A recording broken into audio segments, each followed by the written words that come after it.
रक्तदान शिबिर, रोजगार मेळावे ते आम्ही सुरू केलेले आहेत. आम्ही महाराष्ट्राची सेवा करतो आहे. सेवेच्या माध्यमातून देवेंद्र फडणवीसचा वाढदिवस साजरा करतो आहे आणि त्यामुळं पुढच्या काळामध्ये सेवाच आमचं खरं माध्यम राहणार आहे समाजापर्यंत पोहोचवण्याचं.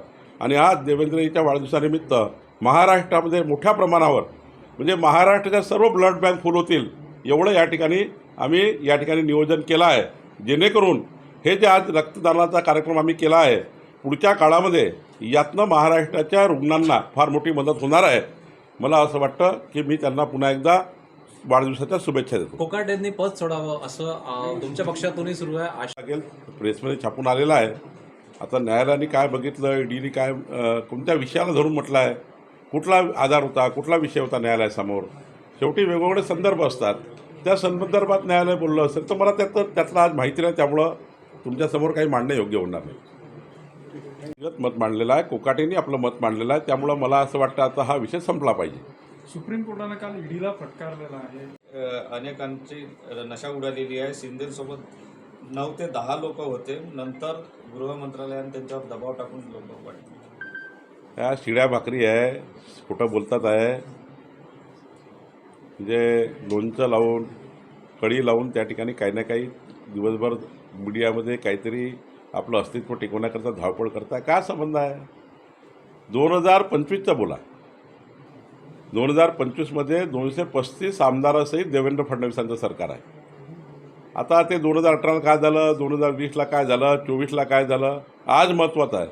आज या राज्यामध्ये अनेक प्रश्न आहेत, त्या प्रश्नावर बोललं पाहिजे. सकाळी 9 वाजता काही विधायक सूचना आल्या जे उद्धव ठाकरेजींनी सभागृहामध्ये, आदित्य ठाकरेंनी किंवा आणि काही विरोधी पक्षांनी. आता यांनी हे जे बंद केलं पाहिजे. हे विरोधी पक्षाचं काम आहे की महाराष्ट्राच्या विकासाकरता 4 गोष्टी मुख्यमंत्र्यांना सांगणे. आज वाढदिवसाच्या दिवशी देवेंद्रजीला त्यांना सांगता आलं असतं की देवेंद्रजी आपल्याला वाढदिवसाच्या शुभेच्छा, पण या चार महाराष्ट्राच्या महत्त्वाच्या बाबी मार्गी लावा. काही मागता आलं असतं, काही शुभेच्छा देता आल्या असत्या. देवेंद्रजीचा वाढदिवस आहे आणि इकडे याची बडबड चालू आहे, त्यामुळं हे काही अर्थ नाही. वाढदिवसाच्या दिवशी किमान आपल्या अपेक्षा व्यक्त केल्या पाहिजे की राज्याच्या मुख्यमंत्र्याकडनं काय अपेक्षा आहेत त्या केल्या पाहिजे. पण या ठिकाणी मला असं वाटतं की उगीच त्या ठिकाणी महाराष्ट्राला अधोगतीकडे नेण्याचं काम विरोधी पक्ष करतो आहे. विधान परिषदेमधल्या विरोधी पक्षनेतेपदावरून महाविकास आघाडीमध्ये रस्सी खेचा. आता काँग्रेसने दावा केलेला आहे की आमच्यात जास्त जागा आहे, त्यामुळं विरोधी पक्षनेतेपद आम्हाला भेटलं पाहिजे. त्यांच्यामध्ये इतके वाद आहे काँग्रेस, शरद पवारजीच्या गटात आणि उद्धव ठाकरेकडे की विधानमंडळाच्या अधिवेशनाच्या शेवटची पत्रकार परिषद एकत्रित करू शकले नाही, त्यांना वेगवेगळी करावी लागली.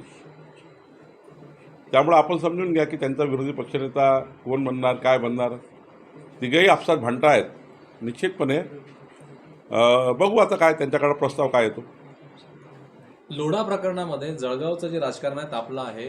गिरीश यामध्ये पाहून बोलले याची संपूर्ण चौकशी करावी, दोषी आढळलो तर मी नागपूर अधिवेशनात राजीनामा देईन. मग आता कोकाटेजीने स्वतः आपली भूमिका व्यक्त केली आहे, त्यामुळं देवेंद्रजींनी सांगितलं आहे की या विषयाची चौकशी करतील आणि यात काही तथ्य आढळलं तर कोकाटेजीने आपला त्या ठिकाणी म्हणणं मांडलं, तर त्यामुळे मी काय त्या विषयात बोलणे काही योग्य नाही. पंढरपूरमध्ये एक मार्ग तयार झाला होता, भक्ती मार्ग, शेगाव आणि पंढरपूर. विखे पाटील तेव्हा महसूल मंत्री होते. त्या संदर्भामध्ये आरोप झाले होते. गौण खनिज जे आहे ते माफी देण्यासंदर्भात काही आरोप झाले होते. तेव्हा महसूल मंत्री दुसरे होते, आता तुम्ही महसूल मंत्री आहात. या संपूर्ण प्रकरणात नेमकं सरकारची भूमिका सध्या काय आहे? नाही, या अधिवेशनामध्ये तारांकित प्रश्न होता. शेवटी सध्याच्या महसूल मंत्र्यांना म्हणजे मला त्याचं उत्तर द्यावं लागतं, म्हणून तो प्रश्न आला होता. 1/12/2022ला माननीय महसूल मंत्री राधाकृष्ण विखे पाटीलजी यांनी एक क्वासी ज्युडिशियल ऑर्डर केला, ज्यामध्ये आमच्या तहसीलदारांनी 58 कोटी दंड लावला. त्या दंडाला मग काही त्यांनी चॅलेंज केलं आणि मग सुनावणी झाली. त्या सुनावणीमध्ये तो दंड कमी करण्यात आला. त्याचं उत्तर मात्र मी सभागृहात लेखी पाठवलेलं आहे. त्यामुळं काही यूट्यूब चॅनल, काही चॅनलनी हे सांगितलं की चंद्रशेखर बावनकुळे यांच्या कार्यकाळ कुणाचे असो, त्यावेळी तो क्वासी ज्युडिशियल निर्णय त्यांनी घेतला होता 1/12/2022ला आणि त्या निर्णयाचा त्या ठिकाणी त्यानुसार तो इम्प्लिमेंट झाला. सर हिंदी में बताइए, देवेंद्र फडणवीस जी का बर्थडे है आज की, शुभकामना आप देवेंद्र फडणवीस जी के लिए। महाराष्ट्र के लोकनेता और महाराष्ट्र के मुख्यमंत्री हमारे सभी के परिवार के एक व्यक्तिगत जीवन में जिनका साथ मिला है और महाराष्ट्र विकसित करने का जिन्होंने संकल्प किया है, 2029 का महाराष्ट्र, 2034 का महाराष्ट्र, 2047 का महाराष्ट्र, विकसित महाराष्ट्र का संकल्प जिन्होंने किया है, ऐसे देवेंद्र फडणवीस जी, इनका जन्मदिन है। मैं महालक्ष्मी जगदम्बा जी को प्रार्थना करता हूँ कि उनका जीवन मंगलमय रहे, उनकी हेल्थ सदा अच्छी बनी रहे, सभी उनके जीवन में मंगलमय घटनाएं हो। और महाराष्ट्र के लिए जो एक 14 करोड़ जनता की आशा अपेक्षा है देवेंद्र जी से है, वो अपेक्षा वो पूरी करने का हमेशा प्रयास करते ही है। लेकिन आज के जन्मदिन के दिन भगवान उनको इतनी मजबूती दे कि सभी की आशा अपेक्षाएं पूरी हो। मेरे भी 35 साल के उनके जीवन के व्यक्तिगत संबंध है, पारिवारिक भी है, सामाजिक, सांस्कृतिक, धार्मिक कार्यों में भी हमारे कई बार साथ में हमने काम किया है। राजनीतिक तौर पे तो 35 साल से भारतीय जनता पार्टी का काम हम कर ही रहे, लेकिन एक ऐसा व्यक्तिमत्व जो रात बेरात अपराध कार्यकर्ता के लिए और व्यक्तिगत रूप से किसी के जीवन में भी कोई अड़चन आई तो एक खंबीर रूप से खड़े रहने वाले हमारे देवेंद्र जी, इनका जन्मदिन है, उनको बहुत बहुत शुभकामनाएं। साथ साथ में आज महाराष्ट्र के उप मुख्यमंत्री और देवेंद्र जी के कंधे से कंधे लगाकर जो आज फाइनेंस डिपार्टमेंट का एक अच्छा मजबूती से काम कर रहे हैं, महाराष्ट्र के एक दूसरे नेता हमारे अजीत दादा पवार जी, उनका भी जन्मदिन आज है, उनको भी मैं बहुत बहुत शुभकामनाएं देता हूँ। उपराष्ट्रपती धनखड यांचा की शुभकामना आप देवेंद्र फडणवीस जी के लिए। महाराष्ट्र के लोकनेता और महाराष्ट्र के मुख्यमंत्री हमारे सभी के परिवार के एक व्यक्तिगत जीवन में जिनका साथ मिला है और महाराष्ट्र विकसित करने का जिन्होंने संकल्प किया है, 2029 का महाराष्ट्र, 2034 का महाराष्ट्र, 2047 का महाराष्ट्र, विकसित महाराष्ट्र का संकल्प जिन्होंने किया है, ऐसे देवेंद्र फडणवीस जी, इनका जन्मदिन है। मैं महालक्ष्मी जगदम्बा जी को प्रार्थना करता हूँ कि उनका जीवन मंगलमय रहे, उनकी हेल्थ सदा अच्छी बनी रहे, सभी उनके जीवन में मंगलमय घटनाएं हो। और महाराष्ट्र के लिए जो एक 14 करोड़ जनता की आशा अपेक्षा है देवेंद्र जी से है, वो अपेक्षा वो पूरी करने का हमेशा प्रयास करते ही है। लेकिन आज के जन्मदिन के दिन भगवान उनको इतनी मजबूती दे कि सभी की आशा अपेक्षाएं पूरी हो। मेरे भी 35 साल के उनके जीवन के व्यक्तिगत संबंध है, पारिवारिक भी है, सामाजिक, सांस्कृतिक, धार्मिक कार्यों में भी हमारे कई बार साथ में हमने काम किया है। राजनीतिक तौर पे तो 35 साल से भारतीय जनता पार्टी का काम हम कर ही रहे, लेकिन एक ऐसा व्यक्तिमत्व जो रात बेरात अपराध कार्यकर्ता के लिए और व्यक्तिगत रूप से किसी के जीवन में भी कोई अड़चन आई तो एक खंबीर रूप से खड़े रहने वाले हमारे देवेंद्र जी, इनका जन्मदिन है, उनको बहुत बहुत शुभकामनाएं। साथ साथ में आज महाराष्ट्र के उप मुख्यमंत्री और देवेंद्र जी के कंधे से कंधे लगाकर जो आज फाइनेंस डिपार्टमेंट का एक अच्छा मजबूती से काम कर रहे हैं, महाराष्ट्र के एक दूसरे नेता हमारे अजीत दादा पवार जी, उनका भी जन्मदिन आज है, उनको भी मैं बहुत बहुत शुभकामनाएं देता हूँ। उपराष्ट्रपती धनखड यांचा याच्यामध्ये अत्यंत खालच्या स्तराचे आरोप प्रत्यारोप होत आहेत। महाराष्ट्र राजकारण ऑलरेडी सगळ्या ज्या घटना घडल्या 2-3 त्यावरती प्रश्नचिन्ह उपस्थित झालं आहे आणि आता खडसे, महाजन आणि लोढा हे सगळं जे सुरू आहे हे सीडी पेनड्राईव्हपर्यंत, हनी ट्रॅपपर्यंत पोहोचलं आहे। मी कालही सांगितलं, आजही सांगतो की माननीय खडसे साहेबांनी आपली उंची कायम ठेवून काही आरोप लावले पाहिजे। गिरीश महाजनाबद्दल व्यक्तिगत आरोप करून त्यांच्या जीवनामध्ये संशय निर्माण करून आणि नेहमीच मी खडसे साहेबांना कालही विनंती केली आपल्या माध्यमातून की या पद्धतीचं राजकारण खडसे साहेबांनी सोडलं पाहिजे। गिरीश महाजनजी अत्यंत त्या ठिकाणी निष्कलंक नेते आहेत. त्यांच्याबद्दलचा असा संभ्रम तयार करून त्या ठिकाणी खडसेंनी आपली त्या ठिकाणी पद कमी करू नये आणि गावाच्या व्यक्तिगत राजकारणात, जिल्ह्याच्या व्यक्तिगत राजकारणामध्ये तुम्ही किती दूर पण जाणार. आणि राहिला प्रश्न कोणी कोणासोबत राहायचा. आता माझ्यासोबत तुम्ही उभे आहे, उद्या तुम्ही एखादी घटना केली तर त्यात मी काय दोषी आहे. कोणी कोणासोबत त्या ठिकाणी राहू शकते, कोणी कोणाचे फोटो काढतात. आता माझ्याशी मागे दीपक काटेंनी फोटो काढला, तर दीपक काटेंनी एखादा आरोप केला म्हणजे मी आरोपी आहे का. त्याने एखादी समजा दुर्घटना केली किंवा एखादा त्यांनी गुन्हा केला, मला असं वाटतं याला पकडलं म्हणून हा दोषी आहे, त्याला पकडलं म्हणून तो दोषी आहे, हे चूक आहे. विरोधी पक्षासोबतही अनेक फोटो आहेत. म्हणजे विरोधी पक्षाच्या आमदारासोबत लोळांचे फोटो आहेत, विरोधी पक्षामधल्या अनेक मंत्र्यांसोबत लोळांचे फोटो आहेत. त्यामुळं ते लोळाच्या फोटोंशी जोडणं, त्यांच्याशी त्यांचा संबंध जोडणं हे योग्य नाही आहे. मी तर कालही चॅलेंज केलं, आताही चॅलेंज करतो. तुमच्या धमक असेल दाखवत का नाही. तुम्ही दाखवा ना 5 मिनिटामध्ये, 5 सेकंदात दाखवा. उघडा ते मीडियासमोर, इलेक्ट्रॉनिक मीडियासमोर, प्रिंट मीडियासमोर घ्या पत्रकार परिषद की आमचे CD आहे. नुसते खोटारडेपणा करतात, दिवसभर त्या ठिकाणी बातम्या पेरण्याचा प्रयत्न करतात आणि दिवसभर संशयाचं वातावरण तयार करण्याचं काम करतात. खरं तर महाराष्ट्राच्या विकासाचं बोललं पाहिजे. या विषयातनं विरोधी पक्षाने सर्वांनी बाजूला झालं पाहिजे आणि या महाराष्ट्राच्या विकासाचा जो संकल्प आहे तो विरोधी पक्ष आणि सरकारी पक्षाने पूर्ण केला पाहिजे. याकरता खरं काम करण्याची गरज आहे.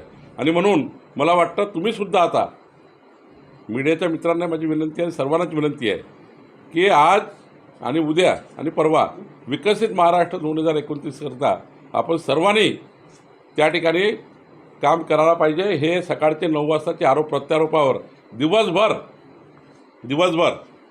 मीडियाच्या माध्यमातून जे प्रदर्शन सुरू आहे त्याचा जनता कंटाळली. याच्यावर मला वाटतं यावर मला प्रश्न विचारणे काही योग्य नाही आहे. मी आपल्याला एवढंच सांगेल की या महाराष्ट्रामध्ये आता आम्ही काम करतो आहे आणि देवेंद्रजीच्या वाढदिवसानिमित्त मात्र अजून आम्ही संकल्प केला आहे भाजपाने. आज आमचे रवींद्र चव्हाणजी, आमचे जे अध्यक्ष आहेत, त्यांनी आज नागपुरात येणार आहेत. वाढदिवस आहे त्यांचा. काय शुभेच्छा आहे तुमच्या फडणवीस साहेबांना. गडचिरोलीत ते वाढदिवस साजरा करणार आहे. उमरेडला कार्यक्रम आहे. शुभेच्छा तुमच्या फडणवीस साहेबांना. काय आज महाराष्ट्राचे लोकनेते, अष्टपैलू कर्तृत्व ज्यांचे अंगी आहे आणि विकसित महाराष्ट्राचा संकल्प ज्या व्यक्तिमत्वाने केला असं व्यक्तिमत्व माननीय देवेंद्र फडणवीसजी यांचा वाढदिवस आहे. मी आई महालक्ष्मी जगदंबेला प्रार्थना करतो की त्यांना उदंड आयुष्य लाभू दे, त्यांचं जीवन मंगलमय राहो आणि विकसित महाराष्ट्राचा संकल्प जो फडणवीस साहेबांनी केला आहे त्या संकल्पाला पूर्णत्व येऊ दे अशी मी आई महालक्ष्मीला प्रार्थना करून माननीय देवेंद्र फडणवीस साहेबांना शुभेच्छा देतो आहे. सोबतच आज महाराष्ट्राचे राष्ट्रवादी काँग्रेसचे अध्यक्ष आणि जे अत्यंत प्रभावी उपमुख्यमंत्री म्हणून काम करतात अजितदादा पवारजी यांचाही आज वाढदिवस आहे. महाराष्ट्राच्या विकासाकरता माननीय देवेंद्रजीच्या नेतृत्वामध्ये जे सरकार आमचं आहे त्या सरकारमध्ये वित्त आणि नियोजन मंत्री म्हणून आणि उपमुख्यमंत्री म्हणून ज्या पद्धतीचा त्यांचं आयुष्य राहिलेलं आहे, एक विकसित महाराष्ट्राच्या दृष्टीने अजितदादासुद्धा काम करतात. त्यांनाही मी शुभेच्छा देतो. ट्विट केलं आहे तुम्ही, पत्र एक, त्या पत्रामध्ये तुमच्या भावना व्यक्त केलेल्या आहे. काही ओळी तुम्ही त्यांच्याबद्दल लिहिल्या आहे. तुमच्या भावना काय, इतक्या वर्षापासून तुम्ही त्यांच्यासोबत काम करा, रेल्वेनं तुम्ही प्रवास केला, मग तुम्ही त्यांच्या मंत्रिमंडळात आले, 1-2 टर्म्स तुमच्या सेमच आहे आमदारकीच्या जेव्हा सुरुवात झाली. तुमच्या आठवणी त्यांच्या काय? 35 वर्षापासून माननीय देवेंद्रजी आणि आम्ही एकत्रपणे काम करतो आहे आणि 35 वर्षात अनेक आठवणी आहेत ज्या नुसत्या राजकीय नाही आहे, काही व्यक्तिगत जीवनातल्या आहेत, सार्वजनिक जीवनातल्या आहेत, पारिवारिक आहेत, सांस्कृतिक आहेत, सामाजिक आहेत, धार्मिक आहेत. त्यामुळं अशा खूप आठवणी आहेत. एक छोटं पत्र लिहिण्याचा प्रयत्न केला, छोटा आग्रहलेख लिहिण्याचा प्रयत्न केला. शेवटी आपल्या आपल्या भावना असतात आणि त्या भावनाच्या माध्यमातून व्यक्त व्हावं लागतं आणि म्हणून त्या ठिकाणी एक पत्र आणि एक लेख लिहिण्याचा मी प्रयत्न केला आहे. माणिकराव कोकाटे यांची थोडा वेळ पूर्वी संशय व्यक्त करत आहे संपूर्ण प्रक्रियेसंदर्भात. ते प्रकृतीच्या कारणास्तव नाही असं आरोप लावला जातो. नाही, एखादी आता प्रकृती जर आपली बिघडली असेल आणि त्या पदावर राहून आपण त्या पदाला न्याय देऊ शकत नाही, अशा वेळी असे निर्णय घ्यावे लागतात. मला वाटतं जे काही कारण त्यांनी सांगितलं आहे ते संयुक्तिक असावं, कारण दुसरं काही कारण राहू शकत नाही. धनखडजी इतकं बोलकं व्यक्तिमत्व आहे आणि त्यांचं जीवन निष्कलंक आहे. त्यामुळे निष्कलंक व्यक्तीबद्दल संशय घेऊन योग्य नाही कोणी या ठिकाणी यावर काही बोलणं. आता 74-75व्या वर्षी त्यांची प्रकृती जर चांगली नसेल आणि त्या पदाला ते जर त्या ठिकाणी साजेसं काम करणार नसेल तर मला वाटतं त्यांनी हा निर्णय घेतला असेल. संजय राऊतांनी यावर आक्षेप घेतलेला आहे. भाजपचा एक नेता 75 वर्षाचा होतो, त्यामुळे सप्टेंबर महिन्यात तो उपराष्ट्रपती होईल असं म्हटलं आहे. संजय राऊताच्या बोलण्याला किती महत्त्व द्यायचं हे 14 कोटी जनतेने ठरवलं आहे. संजय राऊत जर कमी बोलले असते तर एखाद्या वेळी 2-4-5 सीट जास्त उद्धव ठाकरेच्या वाढल्या असत्या. तर सकाळच्या 9 वाजताच्या बोलण्याने उद्धव ठाकरेच्या 10-12 सीट कमी झाल्या विधानसभेच्या. कमी बोलले असते तर सीट वाढल्या असत्या एखाद्या वेळी. आता त्यांनी आकलन करायचं आहे की जास्त बोलल्याने सीट वाढल्या की कमी बोलल्याने वाढल्या. माननीय प्रधानमंत्री मोदीजींना जनमत मिळालं आहे, लोकमत मिळालं आहे. 2029पर्यंत मोदीजींना स्पष्टपणे या देशामध्ये 140 कोटी जनतेने सर्वात मोठा पक्ष आणि सर्वात मोठं नेतृत्व म्हणून मोदीजींना त्या ठिकाणी निवडलेलं आहे. संपूर्ण जगाने मोदीजींचं नेतृत्व मान्य केलं आहे, देशाने मान्य केलं आहे. मग संजय राऊतांनी आपल्या पक्षाचा नेता कोण ठेवायचा, आपल्या पक्षामध्ये उद्धव ठाकरेला प्रमुख नेता मानायचा की आदित्याला मानायचा का अजून कोणा नेत्याला मानायचा हे त्यांनी ठरवलं पाहिजे. आमच्या भारतीय जनता पार्टीमध्ये आणि राष्ट्रीय नेतृत्वामध्ये लुडबुड करण्याचा अधिकार त्यांना नाही आहे.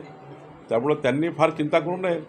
मोदीजी समर्थ आहे, सक्षम आहे आणि यापूर्वीही 81, 82, 83, 84, 85 वर्षापर्यंत देशाचे पंतप्रधान नरसिंहराव, काही कितीतरी नाव घेता येईल आपल्याला, मनमोहन सिंगजी, असे खूप लोक 81, 82, 83 वर्षापर्यंत राहिले आहेत.